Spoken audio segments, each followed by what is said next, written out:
Welcome to The Source, where we combine the headlines with in-depth conversations with the newsmakers themselves. Today on the program, one of the most versatile artists of her generation. From intense drama to kilig romantic comedies. Now she's taking her craft to another level, horror.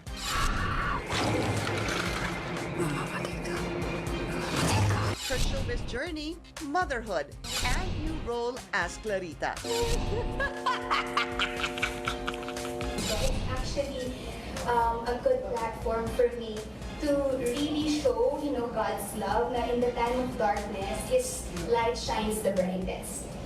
Jodi Santa Maria joins us live.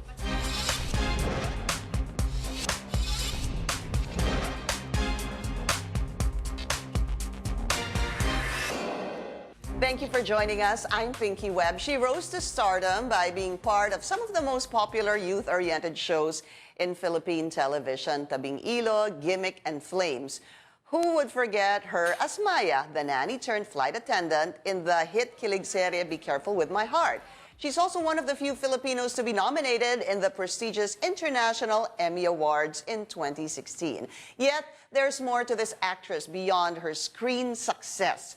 She skillfully juggles the demands of motherhood, show business, and even school. Soon, she embarks on a new character that will surely scare moviegoers this month, and that's called Clarita. Let's go straight to the source of the story. We have Jodi Santa Maria. Jodi, good to meet you in person. Good morning. And good morning. Welcome to the show. Thank you for having me. Advance happy birthday. Maraming salamat. June Oh 16. my gosh, a year older, yes. Are you confident to tell people your age? Ganun ka ba or tinatago mo yung age mo? No. So you're turning what? 37.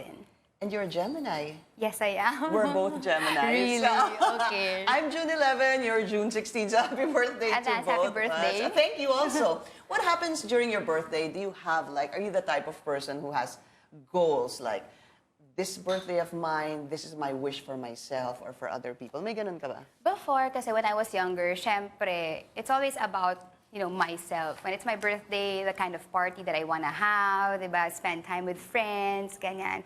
But as I got older, parang it changed eh. Parang now, I really want na, okay, sige, enjoy. But I also want to do things for other people.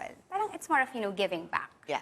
And is there anything special you want to do on your birthday to give back? Well, actually, for the past few birthdays that I've had, I did something with the Kite Foundation, ganyan. So to help children with chronic illnesses. So just to make them happy, kahit for a day. Yeah. And it's very inspiring, parang when you're there with them. Yeah. Parang you think na parang ikaw yung magbibigay inspiration, but in return, parang they give so much more, and then you end up being so filled. Yeah. And then they're so happy to have you, and in fact, you're so happy to be there with them. Baliktad pala yung yung ginagawa mong pagbibigay. Ikaw pala nabibigyan. Yes, ikaw yung nare-refresh. Diba? Ikaw yung nakaka-realize how blessed you are in this world, right? Yes. So it all, of course, started with Jodi Santa Maria in Star Magic, right? But prior to that, I want to do a rewind a little bit. Bago ka pa mag-Star Magic, bata ka pa lang, medyo talented ka na. There's a number of videos that you did that I personally watched, of course. And to be frank, aliw na aliw ako. I want to start with this. You're home. You relived your childhood memory, and you are a certified Pasay girl through your channel. So pareho na tayong Gemini, pareho pa tayong taga-Pasay. Yes. What made you do this? Bakit mo naisipan gawin to? Because I'm never really open about, this part of my life. Diba parang people know me as a celebrity, as an actor, ganyan. But I really want to show them parang where it all began, where it all started. And, I just also want to inspire people na parang, kasi people think that when you're in show business, parang you got it all parang tama, maayos, maganda. It's all, glitz and glam. But, I just want to show them that, hey, I'm just like you guys, na this simple girl from Pasay who had big dreams. Yeah. And I just want to take them to that journey. So I showed them where I grew up. Ito, si Tita Taying. That's my Tita Taying. Oo. That's the yaya pa of my mom. Diba? Oo. And then, Dito ka nakatira. Dito ka tumira for more than 20 years, right? Is it 23 correct? years. 23 years, Yes. okay. Oo. You went inside. Went inside the house, and then I showed them, oh, that's my Nag-hi ka sa lola mo. She passed last 2012. And then, yung Your dogs doggies. ng sister-in-law ko. So And then this is your dining table, right? You were saying dito kayo kumakain. yes, Yeah. during Christmas. Kasi my lola loved to cook. Yeah. So yung dining table na yan, laging puno yan ng pagkain. So, And, 23 years, this is where you live? well, there's a smaller house I see. behind that one. I see. Kaso parang, ayan. Ayan, let's listen. Ako yan. Pero parang feel mo kasi, mistisa ako. So, ako yan.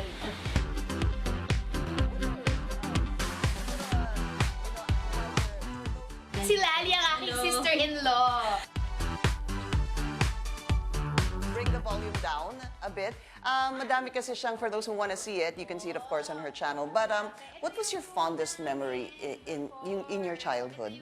In sa I childhood think mo? it's really the relationships that I had with the kapitbahays. And, you know, it's different growing up in Pasay compared to yung mga gated villages. Yan lang talaga. Yung social, okay. Oh, di ba yung mga social na village? Because there were... Kaibigan mo lahat eh, yung mga kapitbahay mo, yes, kaibigan mo. when you step out of the house, may bingguhan sa kanan, may fishbowlan sa kaliwa, and then may nag-aaway sa kanto. Ang gulo-gulo, ang rich. Right. At saka yung texture ng lugar, maganda. So, nung napunta ako sa gated village, parang nakaka-miss yung gulo, yung ingay ng Pasay. But you had the best of both worlds. You had that, and you had something like a gated village. And I remember in this channel, you said pa na sa mga bumibisitang kaibigan ko, kailangan dumaan na kailangan sila mag-shot. Because our house kasi was in an parang eskinita. Yeah. So, hindi pwede talagang makadaan ng any form of transportation. So, pag kaya may mga friends ako na magbe-visit, syempre sinamang ganito at mang ganyan, may inuman. Kasi, you know, Yeah. typical na pastime. Pag bago sila makarating sa bahay, it's either may tagay doon or may alay na painom. Bago sila makarating sa bahay naman. It's nice to really look back, ano, kung saan ka talaga lumaki. And then another video, ay ginagawa ko din yan dati. Yung sa hagdanan, oo, pababa. May isa pa. So the next one is when Jodi decides to visit her kindergarten and elementary school.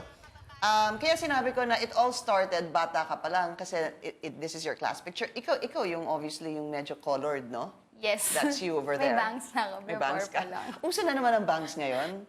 Yes, So, bumalik ang bumalik ang bangs. bangs. And then, it's very interesting kasi sinabi mo dito sa video na to, sumali ka sa napakaraming contest nung elementary ka, such as? Madami. You know, as a child, I really loved, ayan, di ba? Beauty contest, singing contest, dance contest, declamation contest, cheering competition. As a child, parang hindi ko talaga naman dream na maging artista. Hindi. But all I knew is I wanted to perform. But it's so ironic because mahiyain ako.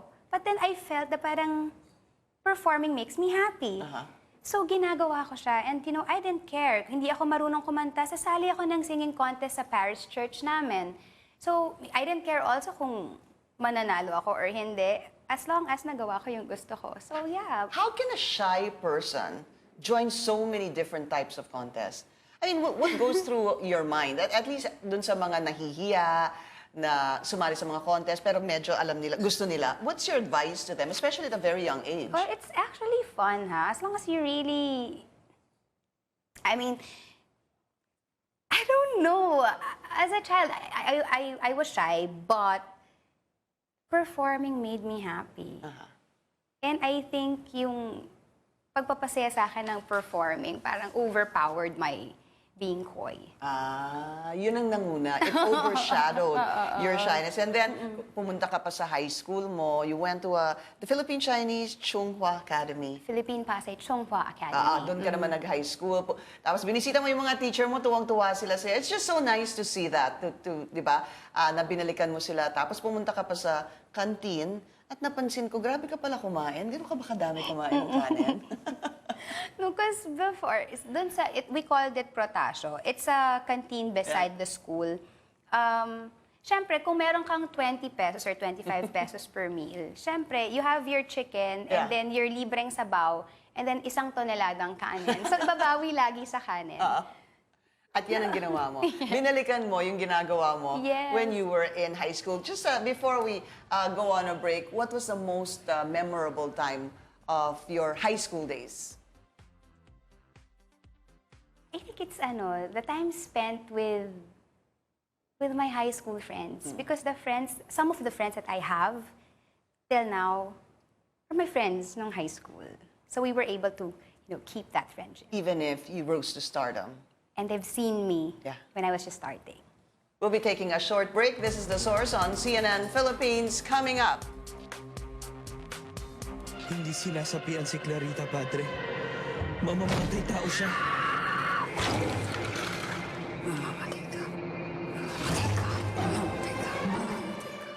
Who is Clarita Villanueva and how did she prepare in Black Sheep Film's first ever horror flick? Jodi Santa Maria will still be with us after the break. You're watching The Source on CNN Philippines. Our guest today, Jodi Santa Maria. So pagbalikan natin, syempre alam naman natin, be careful with my heart, Maya. Do you think that magkakaroon ka pa ng isa pang possible Maya break? Ganon. When I did Be Careful with My Heart, after it ended, actually naguluhan ako na parang where do I go from here? Kasi parang sobra na akong nakilala or na-attach dun or na-associate, dun sa character. Parang feeling ko na parang wala na akong ibang pwedeng gawin. Na every time people would see me, ang unang papasok sa isip nila, this is Maya. Maya de la Rosa. And then, More Powers came. Right. So I think nagkaroon ng bagong spin yung career when I did Pangako Sa'yo. Is there another type of character that you haven't done that you wish you would do in the near future? I really don't think of my characters or the characters that I will portray in the future. But what I do is each and every time I'm presented with a role or a character, I treat it as, a dream role. So talagang i-effort, parang kailangan the best yung ibigay dito. And I really don't plan na parang next gusto ko ito. For some reason, dumarating lang din yung mga proyekto. It just, lands on my lap. Parang ganyan. Clarita is the first horror film of Black Sheep, no? What made you, sabi mo nga, pag dumating ang role, I understand, Jodi, what you're saying, no? You don't plan things, and when they come, you do the best that you can with the role that's given to you. Nung pumasok si Clarita sa picture, did you have second thoughts about doing it? When they first sent me the script, I didn't know what I felt after I've read the whole thing. But parang naisip ko lang, parang I felt challenged lang. Na parang hirap ng character. And it's something that I've never done before. And parang napagdudahan ko yung sarili ko na I don't think I'll be able to pull this off. Why? But that's exactly what I needed to say yes to the project. Because I wanted to prove to myself also na hindi, kaya natin to. Ma-overcome natin to. mo about it. Magagawa natin to. So, parang I was challenged in a good way. Okay, that was very positive. Hence, you decided to do the film. Let's watch a part of the teaser of the film. Paano ko malalaman ang problema mo kung hindi ka sasagot sa mga tanong ko? Clarita, gusto mo pa bang gumaling? Hindi kaya baliw lang talaga siya, Padre. Hindi ka ba naniniwala sa demonyo, Iha? Sabihin mo sa akin, Padre. Anong klaseng Diyos meron ka? Pagod na po ako. Nasasaktan po ako, Padre.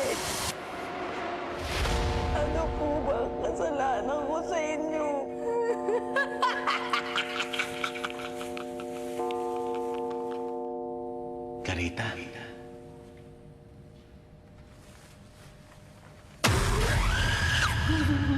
I'm so glad I had to watch that over and over again para hindi na ako magulat dun sa dulo, di ba? Okay, it's inspired. Let's make it clear. It's inspired by true events. By Okay. true events, and it's not talagang parang based. Parang what you see in the film is not what really happened. So I just want to make that clear because some people were, making comparisons. Bakit priest yung ganamit? Then sa story, it was, a pastor who did the exorcism. Yeah. So the film is inspired by true events. So, Jodi, tell us more about this story because, her name is Clarita. She was possessed, no? Possessed. Well, in the film, yes, Clarita basically grew up in the province, and she didn't have a dad, and she grew up with her mom, who's an espiritista. And so parang she was also trained to do these things. And then when she left the province para pumunta ng Maynila, parang, parang the spirits and the demons started to follow her. And then, yes, parang nagkaroon na ng physical manifestation. Before, she would only hear them or maybe feel them. But they've actually parang started to harm her. They kinagat siya and, did things to her. What was the most challenging part about this film? And ano siguro yung eksena na you're most proud of? Pero I'm sure ang dami. I really don't have a favorite scene in Really? the film. Because lahat challenging for me. I mean, I did most of the stunts in the film wherein they had to hang me up the ceiling and made me tap on. Siguro, if there were about 10, I did 8. Really? Ganyan. To Yeah. the point na talagang sobrang naging sore yung body ko. And it's not easy parang portraying a possessed woman kasi parang hindi lang naman siya yung nagwawala but there were scenes that kahit sobrang tahimik but then parang it's all inside. Yeah. And that too is tiring physically, mentally, and emotionally. Actually, I wanted to go there. After a scene, a very hard scene, portraying a possessed woman, how does that actually make you feel after? I mean, you must be drained. Super drained. And each and every time I would go home, not only drained, but dugyot. So dirty because lahat ng prosthetics nasa katawan ko. And I mean, our location was not my favorite location ever because it's so madumi, dusty. But then I think it really helped with the parang yung feeling of ickiness Eeriness. and eeriness. Yeah.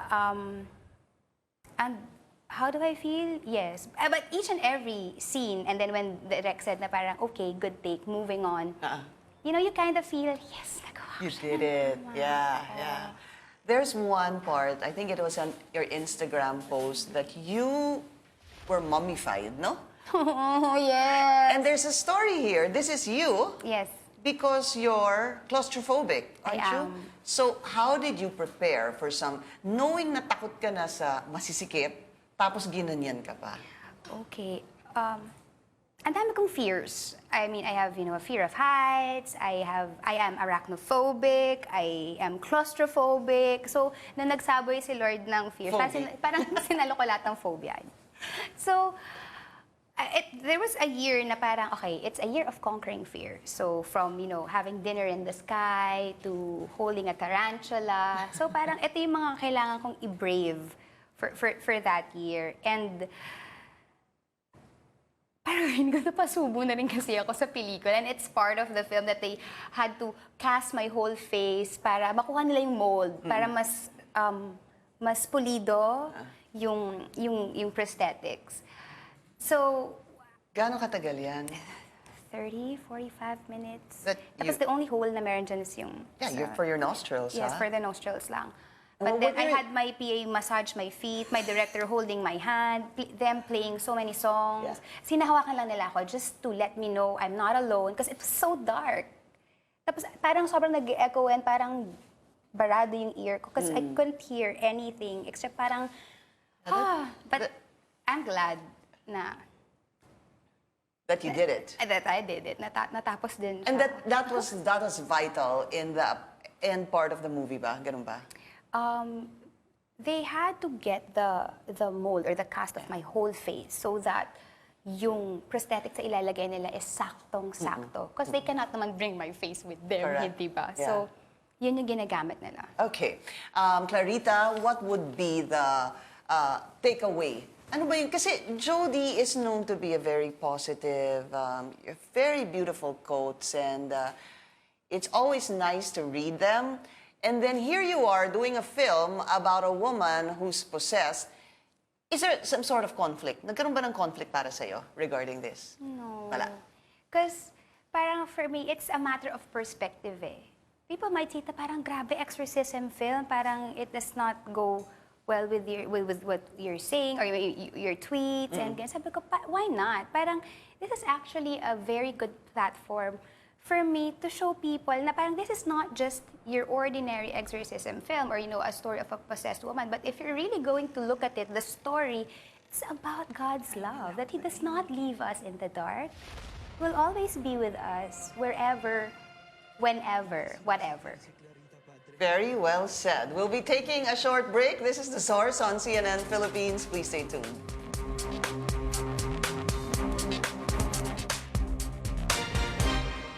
You're watching The Source on CNN Philippines. Our guest today, Jodi, was saying something really beautiful during the break. Kasi nga, she's Christian. Di ba? Sabi mo you consulted your pastor. Yes, about the film. And, they said that you just have to be careful about it because it can be used as a foothold by the enemy, ganyan.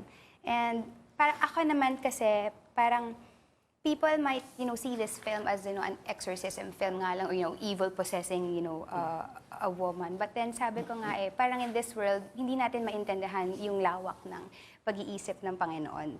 But sometimes in life, we have to be tested for our faith to be strengthened.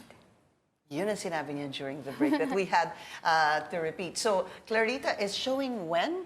June 12! Ay, June 12! Okay, ang lapit na. So, an invite, Jodi, to our viewers to watch Clarita. Guys, thank you for having me on your yeah. show. Thank You're so you. welcome. I'm so happy to have met you, really. Thank you. And I'm inviting everyone to watch Clarita. It will premiere on June 12 in all local cinemas. I hope you guys catch it. So don't worry, that's not the end. I still have a number of questions for Jodi. Kala mo ending na, hindi pa. I just wanted you to invite them. So that's on June 12. All right. Alam mo, when you see Jodi, yung sa Instagram niya or sa Twitter niya, she's a mother, she's an actress, she's a travel bug, she's ano pa ba? A student, di ba?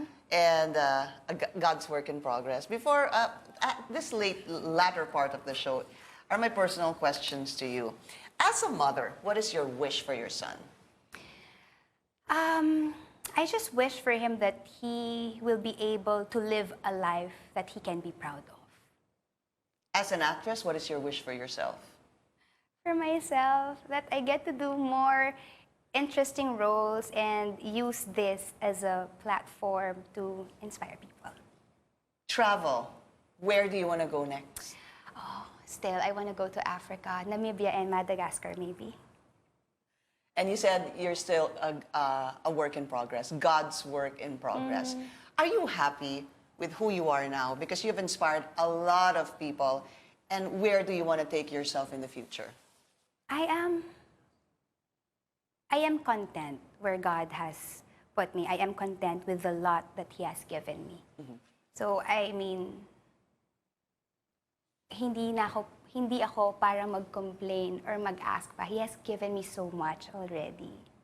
What was the turning point for you? Parang would you say you matured right away because of an incident? What was this, was there a renewed faith of Jodi Santa Maria that we're seeing now? What happened? Just a short story. It was because of maybe knowing what truly matters in life. Because few years ago, when I was at the peak of my career, it was also the time when I felt emptiest. And I just realized na nothing in this whole world can ever satisfy a hungry heart but God. Wow. And she has a pin that I want to share to end this on her Twitter account. I guess it's best for you to read it, although I'm sure na-memorize mo na yan, di ba? Di ba that's your Okay, pin? so it doesn't matter how much you can pray if you don't know how to love people in a way that pleases God. Doesn't matter how many verses you can quote if you don't know how to treat people right. A sign of real spiritual maturity is in your ability to love like Jesus. And, you know, it's actually a prayer of mine and my heart's desire to be able to love like Him. I know it would be impossible for me to love unconditionally, but at least, you know, to love people and accept them for who they are. Very, it's really, it's very inspiring to hear such a young woman speak this way. But you're not yet at the end of your dreams and your ambitions because you're still a student. Di ba you're graduating and you were a Dean's Lister? Di ba very recently? So you're a psych student, right? I am. Okay. Bakit naman psychology? Why psych? And guess what? That's what I took up too. Oh my Yeah, God. I think we're, but I shifted. But anyway, yeah, I took up psychology as well. What was so interesting that you wanted to take up psychology? Okay, let's backtrack lang a bit. It was also a dream of mine to become a doctor. And, you know, back in 2010, I enrolled in a university and took up medical biology, but I was not able to finish it for the reason na ang dami talagang trabaho. Hindi ko kinaya, I got sick. And then, after that, I was praying to God na parang, if this is for me, then can you please open a door, you know, an opportunity. And then one day, Southfield International School and Colleges called me and told me that they have a program for, you know, people working full-time, and it's called Innov. Innov. And, you know, there, I asked them, do you have psychology? Because in my head naman during that time, baka kasi walang math. Yun yung parang motivation ko. Okay, walang math, the better. Kaya ko to. Kaya ko to. Then I realized, ang dami rin palang math ng psych. Parang naloko ako doon. So there, and then I just realized also na parang nung ginagawa ko na yung course na, wow, I mean, it's so interesting to understand human behavior. And you know what? As I studied psychology, no, parang I felt na parang I became less judgmental of people because you now understand why they are the way they are. Why parang, they behave a certain way. A certain way. Kasi baka may pinanggalingan. And I always try to look at it that way, doon. And that's a good balance, you're being a Christian and of course, taking up psychology. We wish you luck. You're graduating next year. Thank you. Good luck, Jodi. And of Thank course, you. sa film mo, June 12, Clarita. Thank you again for visiting us here Thank you sa for CNN having me. Philippines. Thank you. Thank you for joining us here on The Source. I'm Pinky Webb. You're watching CNN Philippines.